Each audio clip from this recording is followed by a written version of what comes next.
Salut, c'est Trado, je suis content de vous retrouver pour la mise à jour de l'indice parisien. Oh là là, que de mauvaises nouvelles. Aujourd'hui, tous les grands quotidiens économiques insistent sur l'effondrement du Nasdaq et notamment des valeurs telles que Apple, Netflix, Amazon, etc. Tout le monde perd entre 20 et 30% depuis les plus hauts, ce qui fait dire que nous sommes rentrés en bear market sur beaucoup de marchés et sur beaucoup de valeurs. Le problème, c'est qu'on est monté grâce à ce qu'on appelle les GAFA ou les FANG en anglais, hein, Facebook, Apple, etc. Et que finalement, si notre moteur est cassé, si le jouet est cassé, eh ben c'est la fin, quoi, hein. Et du coup, effectivement, déprime globale des opérateurs. Surtout quand en, sur le fond, hein, au niveau macroéconomique, il n'y a rien qui a changé avec la détresse, hein, sur plusieurs dossiers, la guerre commerciale, le Brexit, etc., etc., sans oublier l'Italie. Donc voilà, c'est fait. On est revenu tester le support ici. Alors, je fais un petit aparté parce que j'ai reçu beaucoup de mails me disant mais je ne comprends pas pourquoi dans tes analyses tu dis que ça va baisser, qu'on va aller chercher sans doute la zone de support et tu conserves ton swing. Alors ça, c'est très important, c'est une question qui est légitime et effectivement, moi je suis rentré lors du précédent contact avec la zone de support. J'avais un objectif. Cet objectif, il était calculé. C'est un plan de trade. Je risque jamais plus que 1% de mon capital sur du swing trading. Voilà, je l'ai dit encore hier, moi je clôturerai mon swing haussier lorsque l'on clôturera en dessous des précédents plus bas ici, hein, aux alentours de 4896. Bon, je me fais pas trop d'illusions, je pense qu'on risque fortement d'y aller et que je risque de perdre ce swing, mais c'est pas grave, ça fait partie du trading, hein. Les trois précédents étaient gagnants, je me suis pas enflammé, celui-là il est perdant, il y aura d'autres qui seront perdants, etc. L'important surtout c'est que voilà, qu'on ait raison plus souvent que l'on a tort. L'idée c'est que pour l'instant je suis pas invalidé, hein, puisqu'on est allé plus bas que le précédent creux, mais on n'a pas clôturé en dessous, mais de toute manière, encore une fois, tout est calculé et il ne peut rien se passer de grave sur ce swing, hein. Voilà. Donc revenons au plus important, l'analyse chartiste. On voit que ce canal rose là, qui normalement, hein, aurait dû être cassé par le haut, statistiquement, encore une fois, il n'y a aucune certitude en analyse technique, mais il faut trader du côté des stats, hein.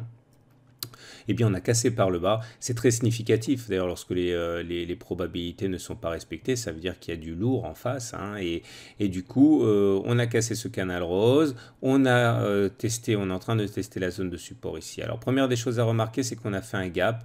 Ce gap, il n'y a pas de cotation entre le plus bas de cette bougie et le plus haut de cette bougie est significatif s'il s'agit d'un gap de continuation. Alors, s'il s'agit d'un gap de continuation, attention, ça va piquer les yeux, hein. L'objectif, c'est de prendre tout le chemin parcouru avant le gap et de le reporter par de là le gap. Ça vous donne un objectif un petit peu voilà, effrayant, hein. C'est 4774. Maintenant, et c'est tout à fait possible, il peut s'agir d'un gap commun, c'est un gap sans signification particulière qui annonce des trading range. On verra s'il est comblé rapidement ou pas.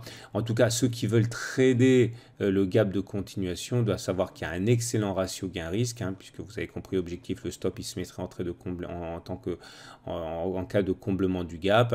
Maintenant, il faut savoir qu'on est sur une zone de support, donc parier sur de la baisse quand on est sur une zone de support, c'est pas franchement très prudent, mais voilà, c'est un trade qui est possible pour ceux qui sont vraiment convaincus du pire.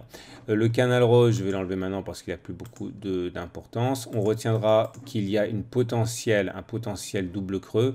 Attention, c'est comme l'épaule TT-pole potentiel qu'on a vu la semaine dernière. Ça s'active normalement lorsque l'on casse la ligne d'eau, pas avant, parce que là on peut très bien faire des oscillations et casser par le bas. Maintenant, il est vrai que certains traders, pour maximiser les gains, trade les doubles bottom, les doubles creux avant validation, pourquoi pas, mais en tout cas, même si le ratio gain-risque il est très attrayant, parce que vous imaginez si on va chercher 5300 et qu'on est rentré maintenant, c'est super intéressant, c'est pas stupide de le faire, mais il faut s'attendre aussi à ce que ce soit invalidé, quoi, hein. Voilà. Passons maintenant au Turtle Soup. Alors, on a fait le plus bas le Turtle Soup, j'ai fait un module de formation. De toute façon, j'ai fait des modules de formation sur sur tout ce dont je parle. Vous voyez, le précédent plus bas, il était là. Le nouveau plus bas, il est là. Il y a bien 20 bougies au maximum entre les deux, mais on clôture au-dessus du précédent plus bas. Ça s'appelle un Turtle Soup. C'est un signal haussier. Alors, c'est un signal haussier, c'est un setup, hein, qui permet effectivement de saisir le rebond au plus vite. Maintenant, est-ce que ça va se transformer en hausse? Pourquoi pas, hein, on verra, mais en tout cas, il y a un Turtle Soup. Voilà, on passe maintenant à la bougie du jour. La bougie du... Alors, j'avais expliqué sur la bougie de lundi qu'elle était moche comme tout et elle invitait à faire des plus bas puisqu'on terminait dans le tiers baissier. Là, cette bougie du jour, eh bien, paradoxalement, n'est pas aussi moche, hein, puisque même si elle est sévère avec 1,2% de baisse, hein. Hier, on avait fait une baisse de je me souviens plus de tête, mais on avait fait une baisse assez significative quand même de 0,8%. La bougie du jour est pire au compteur avec 1,2% de baisse, mais elle termine dans le tiers neutre, donc c'est moins mauvais. Il y a eu des intérêts acheteurs sur les plus bas, bah, forcément c'est une zone de support, donc elle n'est pas si mauvaise que ça, cette bougie, même si elle n'est pas bonne du tout, hein. On passe à l'analyse technique du CAC 40. Et l'analyse technique du CAC 40 montre que c'est baissier. Toute manière, on était en dessous d'une M20 qui descend. Quand on est en dessous d'une M20 qui descend, c'est tendance baissière, hein, pour cet indicateur. On avait évoqué hier la probable situation de croisement baissier fort M7, M20. Ça y est, c'est fait. D'ailleurs, tous les traders qui connaissent ce signal sont rentrés en force à la baisse. C'est pour ça qu'on avait également, hein, une baisse assez marquée. C'est un signal baissier fort, je l'ai dit, maintenant à relativiser parce qu'on est sur une zone de support. Regardez comme la Bollinger inférieure, même si elle s'est écartée, elle a été rattrapée par les cours. Et regardez comme au point près, elle a servi de zone de support pour les cours. Alors, il faut savoir que ça aussi, c'est quelque chose que les traders utilisent beaucoup, hein, l'histoire des Bollinger. Il y a un module évidemment dans mon pack intégral. L'idée, c'est que 80% au moins des clôtures se font à l'intérieur des bandes de Bollinger. Donc, ça veut dire que très souvent, lorsqu'on sort des bandes de Bollinger, beaucoup parient c'est une réintégration, un rebond de dernière minute. Et c'est exactement ce qui s'est produit. Donc, ceux qui ont acheté au plus bas en pariant sur une fois de plus le fait que la Bollinger inférieure ne céderait pas, parce que, bon, effectivement, là, vous voyez sur le graphe, ça a cédé. Mais très souvent, ça ne cède pas, hein, lorsque c'est touché. Regardez, voilà. Là, ça a été enfoncé, là, ça a été touché, on est revenu, là, ça a été touché, on est revenu au-dessus, etc. Donc, la 80% des clôtures se font à l'intérieur des bandes de Bollinger et c'est exactement ces produits-là, hein. On a rebondi, mais enfin, on ne va pas non plus se raconter n'importe quoi, c'est baissier. Et les indicateurs techniques sont immondes, hein. Le momentum est en dessous de 0, le RSI en dessous de 50, le CCI en dessous de moins 100, donc en situation de survente, normalement, statistiquement, il est interdit d'acheter quand c'est comme ça. Nous avons également le MACD 0 retard. Bravo, mais MACD 0 retard qui a été le premier à dire que ça risquait de se casser la figure, hein, signal précurseur. C'est pour ça que moi j'utilise toujours le MACD 0 et le CCI parce que ça fonctionne pas à tous les coups, rien ne fonctionne à tous les coups, mais voilà, c'est des alertes importantes. Et là, une fois de plus, ça a été parfait. N'oubliez pas d'aller chercher sur mon blog, dans l'article du jour, le lien gratuit pour avoir la même plateforme que moi. Et puis surtout, voilà, c'est moche, mais le MACD vient de croiser son signal, c'est baissier, hein. Donc voilà, carton plein, hein, pour les indicateurs techniques à la baisse. On regarde l'Ichimoku.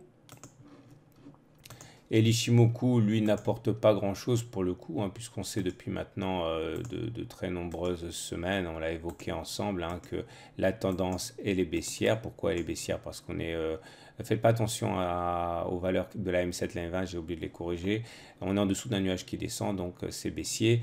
Et en plus, là, on a un signal baissier qui est croisement Tenkan-Kijun. Alors attention, tous les croisements Tenkan-Kijun à la baisse ne veulent pas dire que c'est un signal de baisse, mais lorsque la tendance elle est baissière, généralement ça fonctionne bien. Maintenant, tout est à relativiser, j'insiste, c'est très important au regard du fait que nous soyons sur une zone de support. Donc voilà, si ça s'était produit un peu au-dessus, j'aurais dit, ben, encore, comme j'ai dit avant, hein, bon, on était parti pour toucher une zone de support. Maintenant, ce signal a lieu un petit peu tard. La M20 a fait le taf, le travail beaucoup plus rapidement, beaucoup plus précocement. Donc on a un signal de baisse, mais à relativiser.